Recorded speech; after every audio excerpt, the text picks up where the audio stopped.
Hello, I'm Tamikia Jackson. And I'm Trisha Patrick. We are your hosts for the Ford's Theater 2024 Lincoln Online Oratory Project, or LOOP, release party. It is an honor to celebrate these students' work. We are so proud of the students who participated this year. We had about 346 students from over 7 schools across the country participate. At Ford's Theater, we believe that words have power and that we are equipping the next generation with the tools to make our nation better by studying the words of Abraham Lincoln and other incredible orators who used their words to shape our nation and our world. Yes. And one of the things that all of these speeches have in common is that they were given to provide hope in the face of darkness. Today, we are all affected by the dark and heavy things that are going on around the world and in our nation. As a teaching artist, I've found hope through talking about and listening to these speeches as I've taught them and talked with students about them. That's great to hear, Tamikia. Is there anything that stands out to you from those conversations with your students? Yeah. I have the pleasure, I think this is my 3rd year working with them, of working with one of our more unique schools. It is a part of the Akron Juvenile Detention Center. And we studied Dr. Martin Luther King Jr.'s The Mountaintop Speech, which the speech itself is very inspiring. But Dr. King also gets really specific and practical with suggestions on how to change the situation of Black and poor people. And with the students, we linked that to talking about their lives and practical ways that they can make changes in their environments through their personal choices and by using their voices and by working together. It was really encouraging to hear some of their plans, and I can see them making a positive change in the world. That's exactly why we do this work. Mm-hmm. To learn from great minds in history and to foster hope that we can change and affect change in the world. That is so needed right now. Well, I think it is time for us to hear from our first class. All right. Well, let's kick it off with one of Abraham Lincoln's most visually moving speeches. Here is the 2nd inaugural address performed by Thomas Bruno's 4th graders at South Douglas Elementary School.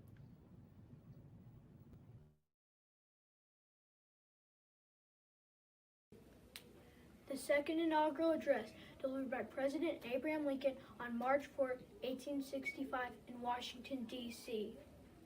At this second appearing to take the oath of the presidential office, there is less of an occasion for an extended address than there was at the first. Then in the statement, somewhat in detail of a course to be pursued seemed fitting and proper. Now the expiration of 4 years, during which public declarations constantly called forth of every point and phrase of the great contest which still absorbs the attention and engrosses the energies of the nation. Little that is new could be presented. The progress of our arms, which upon all else chiefly depends, is as well known to the public as to myself, and it is, I trust, reasonably satisfactory and encouraging to all. With high hope for the future, no prediction is regard to it is ventured. On the occasion corresponding to this 4 years ago, all thoughts were anxiously directed to an impending civil war. All dreaded it, all sought to avert it. While the inaugural address was being delivered from this place, devoted altogether to saving the Union without war. Urgent agents were in the city seeking to destroy it without war, seeking to dissolve the Union and divide effects by negotiation. Both parties deprecated war, but one of them would make war rather than let the nation survive. And the other would accept war rather than let it perish. And the war came. Fondly do we hope, fervently do we pray, that this mighty scourge of war may speedily pass away. Yet, if God wills that the bondsman's 250 years of unrequited toil shall be sunk, and until every drop of blood drawn with the lash shall be paid by another draw with the sword. As was said 3,000 years ago, So still it must be said, The judgments of the Lord are true and righteous altogether. With malice toward none, with charity for all. with firmness in the right, as God gives us to see the right. Let us strive on to finish the work we are in, to bind up the nation's wounds. For he who shall have borne the battle for his widow and his orphan, to do all which may achieve and cherish a just and lasting peace among ourselves and with all nations.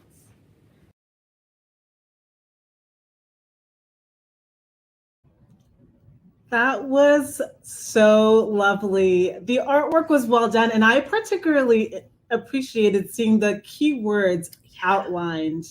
We'll keep things moving with our next video, the Gettysburg Address, spoken by Allison Denny's 4th, 5th, and 6th graders at Lee Montessori Public Charter School, followed by Frederick Douglass's What to the Slave is the 4th of July, performed by Jillian Orlowski's 8th grade students at Cheektowaga Central Middle School.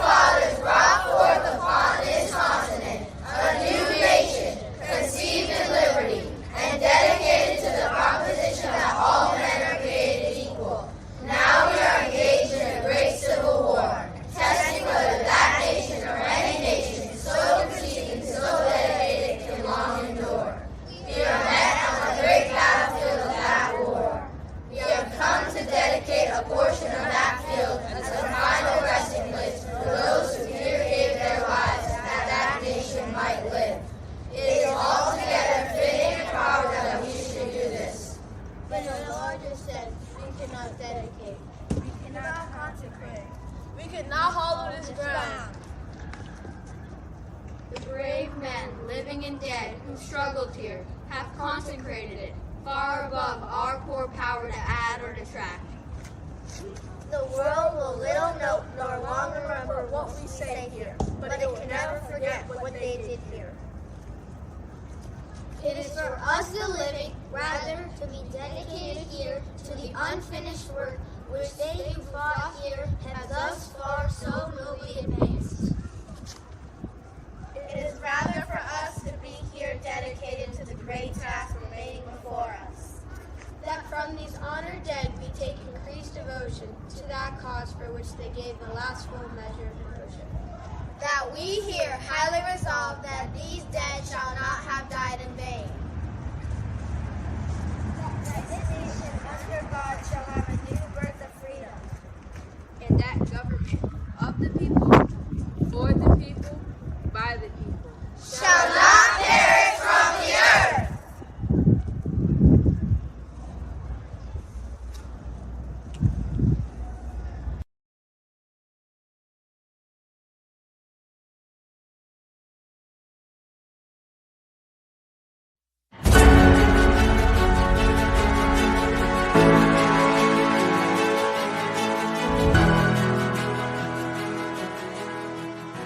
Fellow citizens, I am not wanting in respect for the fathers of this republic. They were statesmen, patriots, and heroes, and for the good they did and the principles they contended for, I will unite with you to honor their memory. Fellow citizens, allow me to ask, why am I called here to speak today? What have I, or those I represent, have to do with your national independence? Are the great principles of political freedom and national justice embodied in that Declaration of Independence extended to us? I say with a sad sense of disparity between us, your high independence only reveals the immeasurable distance between us. The rich inheritance of justice, liberty, prosperity, and independence bequeathed by your fathers is shared by you, not by me. This 4th of July is yours, not mine. You may rejoice, I must mourn. Fellow citizens, above your national tumultuous joy, I hear the mournful wails of millions whose chains heavy and grievous yesterday are today rendered more intolerable by the jubilant shouts that reach them. I do not hesitate to declare with all my soul that the character and conduct of this nation never looked blacker to me than on this 4th of July. Whether we turn to the declarations of the past or to the professions of the present, the conduct of the nation seems equally hideous and revolting. What to the American slave is your 4th of July? I answer, a day that reveals to him more than any other day of the year the gross injustice and cruelty to which he is the constant victim. To him your celebrations is sham, your sounds of rejoicing are empty and heartless, your shouts of liberty and equality, hollow mockery, your prayers and hymns. Your sermons and thanksgivings, with all your religious parade and solemnity, are to him mere bombast, fraud, deception. There is not a nation of the earth guilty of practices more shocking and bloody than are the people of these United States.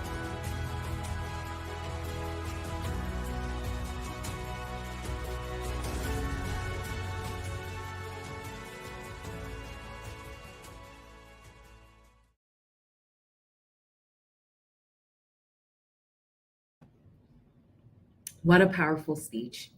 And a great delivery by the students at Chicotagua Central Middle School. I love this speech. Yes, it's a really good example of a person using their voice and their position to talk about and change societal problems. Those students had such a great connection to the text. Trisha, I am so glad that you pointed that out. For people who don't know, will you describe the Lincoln Online Oratory Project? It would be my pleasure. The Lincoln Online Oratory Project allows Fords to share our expertise in history and performance nationally. Students work with their classroom teacher and a Fords teaching artist to understand and bring these speeches to life. We have participating schools from across the United States. Tamikia, as a veteran teaching artist with this program, will you please talk about how you work with your students? Yes, I will. So classroom teachers help students with the language and the historical context. And then teaching artists come in to reinforce that historical context, but then also to work with them on public speaking techniques. Ford's Theater has identified podium points, or what we call them, which are tools that good speakers use. They include pace, emphasis, diction, tone, volume, posture, eye contact, and presence. We also use an actor's approach to help students understand the speech and the speaker's intention so that they deliver it with that connection. Thank you so much for sharing about how you work with these students. And these videos are really great examples of delivering speeches with understanding and intention. Making observations and giving feedback is also one of our core strategies. I want to invite you, our audience, to share what you're noticing in these videos. Take a moment to put an uplifting comment in the chat about something that you like or appreciate about our performers. Ooh, I am so excited to see or to read what our audience notices. Up next, we'll hear The Struggle for Human Rights by Eleanor Roosevelt, delivered by the third graders in Caitlin Barone's class at Sunny Bray Avenue Elementary Global Awareness Magnet School.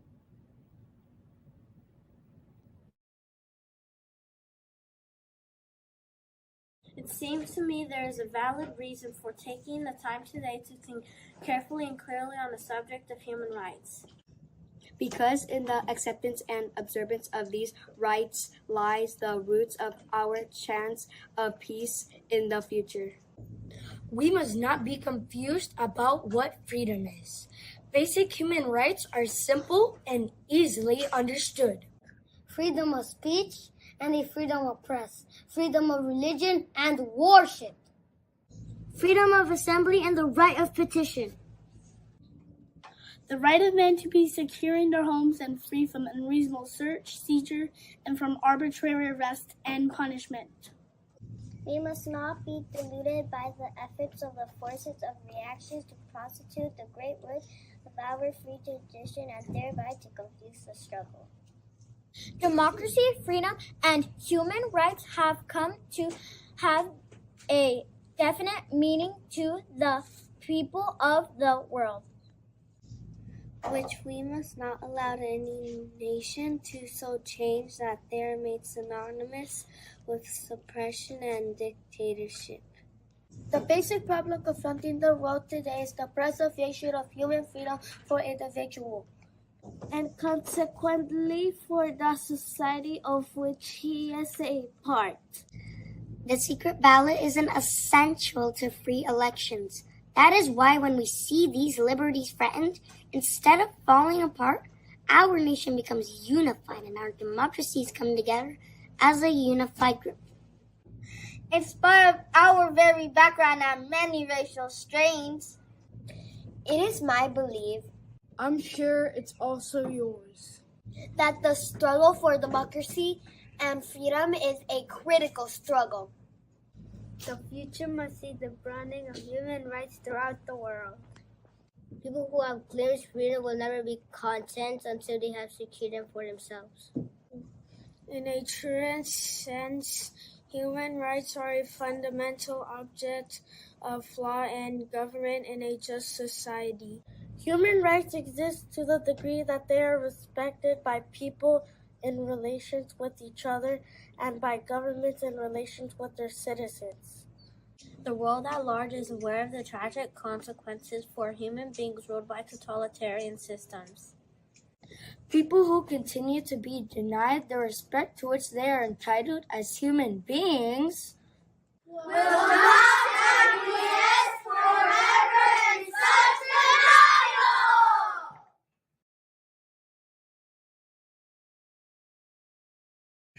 Woo! That was amazing! Yes, it sure was. Great job. Although I have to admit that I am biased. That was one of my classes, but they did such a great job. I'm really proud. They really, really did. And that is such a great speech from Eleanor Roosevelt. I love that she confidently shares her convictions about what people are entitled to just because they are human. And she brings up an interesting point about the actual meaning of the words. Yeah. One of my favorite lines from that speech is democracy, freedom, human rights have come to have a definite meaning to the people of the world, which we must not allow any nation to so change that they are made synonymous with suppression and dictatorship. I mean, it's just powerful. It's powerful to think about that, to hold that conviction, and to know that we all have a responsibility, a shared responsibility to defend these concepts that are key to respecting one another's existence. Absolutely. Absolutely. Well, that fantastic performance brings us to our next fantastic performance. I will quickly remind our audience to put a positive observation in the chat as we go along. Next, we will hear the Gettysburg Address, delivered by Thomas Bruno's 4th grade students at South Douglas Elementary School.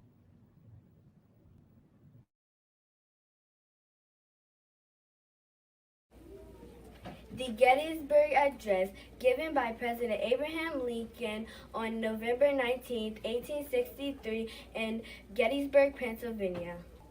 47 years ago, our fathers brought forth on this continent a new nation, conceived in liberty, and dedicated to the proposition that all men are created equal. Now we are engaged in a great civil war, testing whether that nation or any nation so conceived and so dedicated can long endure. We are met on a great battlefield of that war. We have come to dedicate a portion of the field as a final resting place for those who here gave their lives that that nation might live. It is altogether fitting and proper that we should do this. But in a larger sense, we cannot dedicate. We cannot consecrate. We cannot hallow this ground. The brave men living in head who have struggled here have consecrated it far above our poor power to add or detract. The world will little know, nor long remember what we said here, but it will never forget what they did here. It is for us the living, rather, to be dedicated here to the unfinished work which they who fought here have thus far so nobly advanced. It is rather for us to be dedicated here to the great task remaining before us, that from these who are dead to that cause for which gave the last full measure of devotion. That we here highly resolve that these dead shall not have died in vain. That this nation, under God, shall have a new birth of freedom, and that government of the people. By the people, for the people, shall not perish from the earth.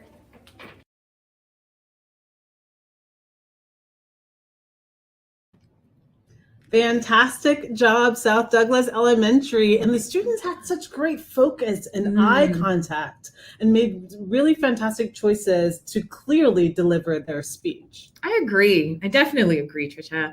We're hearing from so many great orators. Trisha, do you have a favorite orator? That's a good question.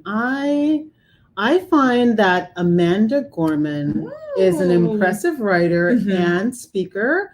Her inaugural poem was such a beautiful moment in our recent history. How about you?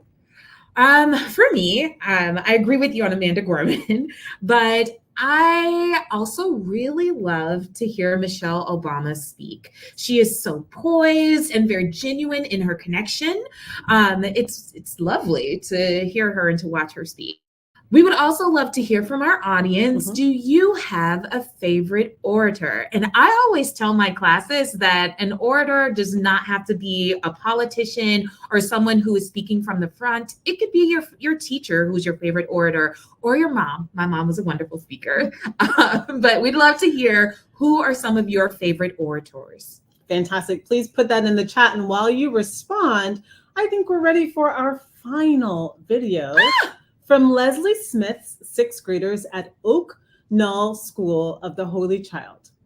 They are performing Abraham Lincoln's speech at Independence Hall.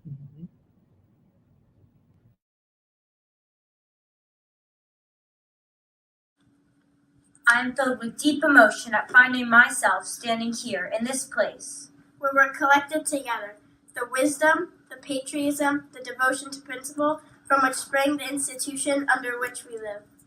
You have kindly suggested to me that in my hands is a task of restoring peace to the present distracted condition of the country. I can say in return, sir, that all the political sentiments I entertain have been drawn so far as I have been able to draw them, from the sentiments which originated and were given to the world from this hall. I have never had a feeling politically that did not spring from the sentiments embodied in the Declaration of Independence. I have often pondered over the dangers which were incurred by the men who assembled here, framed, and adopted that Declaration of Independence. I have pondered over the toils that were endured by the officers and soldiers of the army who achieved that independence. I have often inquired of myself what great principle or idea it was that kept this Confederacy so long together. It was not the mere matter of separation of the colonies from the motherland, but that sentiment in the Declaration of Independence which gave liberty not alone to the people of this country, but I hope to the world for all future time. It was that which gave promise that in due time the weight would be lifted from the shoulders of all men.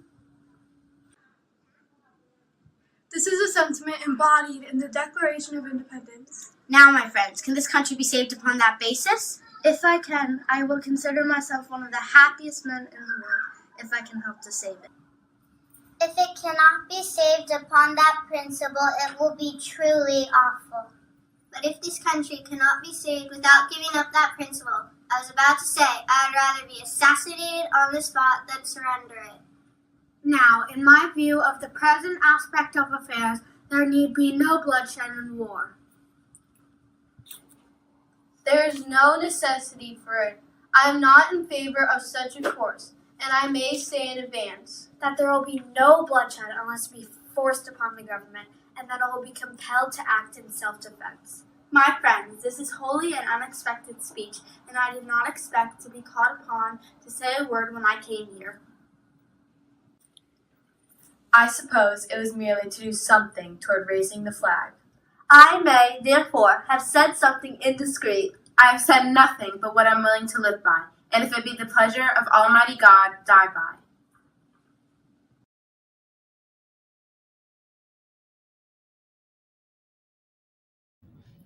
All right. What a strong ending to our release party. Great job to the students at Oak Knoll School. And Trisha, why don't we just give her a round of applause, to all of the students who submitted, participated, worked with us throughout this year. This has been such a blast. Absolutely, absolutely. Congratulations again to all of the classrooms and the classroom teachers. But before we go, we should say that we're going to have this program again next school year. Educators, you can bring Loop to your classroom.